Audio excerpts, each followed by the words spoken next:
புதிதாக பதவியேற்கும் அரசு வருகின்ற 21ஆம் தேதி பெரும்பான்மையை நிரூபிக்க நம்பிக்கை வாக்கெடுப்பு நடத்தப்படும் என தகவல் தெரிவிக்கப்பட்டிருக்கிறது. 17ஆம் தேதி புதிய அரசு 21ஆம் தேதி நம்பிக்கை வாக்கெடுப்பு நடத்தப்படும் என்றும், வருகின்ற 17ஆம் தேதி புதிய எம்பிக்கள் பதவியேற்பு விழா நடைபெறும் என்றும் தெரிவிக்கப்பட்டிருக்கிறது.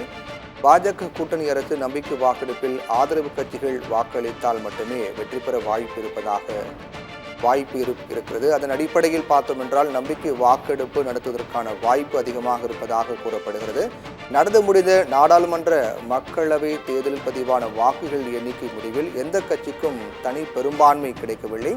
ஆட்சி அமைப்புக்கு தேவையான 272 இடங்கள் என்ற வெற்றி இலக்கு எந்த கட்சியும் அடையாத காரணத்தால் கடந்த 10 ஆண்டுகளாக ஆட்சியிருந்த பாஜக இந்த முறை 230 இடங்கள் 240 வரையிலான இடங்களை மட்டுமே கைப்பற்றினார்கள். அதனால் பெரும்பான்மை யாருக்கும் கிடைக்காத காரணத்தால் யார் ஆட்சி அமைக்கப் போகிறார்கள், எந்த கூட்டணி ஆட்சி அமைக்கப் போகும் என்ற சலசலப்பு தொடக்கத்தில் ஏற்பட்டது. ஆனால் அதற்கு முன்னதாகவே தேர்தலுக்கு முந்தைய கூட்டணி பொறுத்தவரையில் பாஜக என்டிஏ கூட்டணி மற்றும் இந்தியா கூட்டணிக்கு இடையே கடுமையான போட்டி ஏற்பட்டது. அதில் பாஜக உடனடிக்கு என்டிஏ கூட்டணி கிட்டத்தட்ட 290 இடங்களுக்கு மேல் கைப்பற்றியிருக்கிறார்கள். இதன் காரணமாக அவர்கள் கூட்டணி மீண்டும் ஆட்சி அமைக்கும் என்று எதிர்பார்க்கப்படக்கூடிய நிலையில் அது தொடர்பான பேச்சுவார்த்தைகள் தீவிரமாக மேற்கொள்ளப்பட்டு வருகின்றன. ஏற்கனவே 17வது மக்களவை கலைக்கப்பட்ட நிலையில் 18வது மக்களவை பதவியேற்பு நிகழ்ச்சி என்பது நாளை மறுநாள் நடைபெறும் என்றும், அதைத் தொடர்ந்து நம்பிக்கை வாக்கெடுப்பு நடத்துவதற்கான வாய்ப்பு இருப்பதாக புதிய அரசு 21ஆம் தேதி நம்பிக்கை வாக்கெடுப்பு நடத்தப்படும் என்றும், 17ஆம் தேதி புதிய எம்பிக்கள் பதவியேற்பு நிகழ்வு நடைபெறும் என்றும் தகவல் வெளியாக இருக்கின்றது. அதைத் தொடர்ந்து 21ஆம் தேதி நம்பிக்கை வாக்கெடுப்பு நடத்தப்படும் போது என்டிஏ கூட்டணியில் இருக்கக்கூடிய கட்சிகள் பாஜகவுக்கு ஆதரவாக வாக்களித்தால் மட்டுமே அந்த அரசு தொடரும், அல்லது அவர்களுக்கு எதிராக வாக்களித்தாலோ அல்லது வாக்கெடுப்பில் கலந்து கொள்ளாமல் சென்றாலோ பெரும்பான்மைக்கு தேவையான இடங்கள் கிடைக்காத பட்சத்தில் மீண்டும் யார் ஆட்சி அமைக்கப் போகிறார்கள், யாருக்கு பெரும்பான்மை இருக்கிறது என்ற நிலை ஏற்படும்.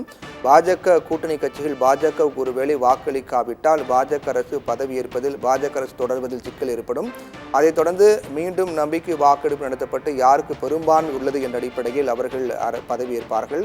அதன் அடிப்படையில் தற்போது பாஜக கூட்டணியை பொறுத்தவரையில் பெரும்பான்மைக்கு தேவையான இடங்கள் இருந்தாலும் கூட பல முக்கிய இலாக்காக்களை கேட்டு கூட்டணி கட்சிகள் நெருக்கடி கொடுத்து வரக்கூடிய காரணத்தால் அதை பாஜக எப்படி சமாளிக்கப் போகிறது, அனைத்தையும் தாண்டி சுமூகமாக இந்த வரக்கூடிய 5 ஆண்டுகளை பாஜகவில் கொண்டு செல்ல முடியுமா என்ற பல்வேறு கேள்விகள் எடுக்கின்றன.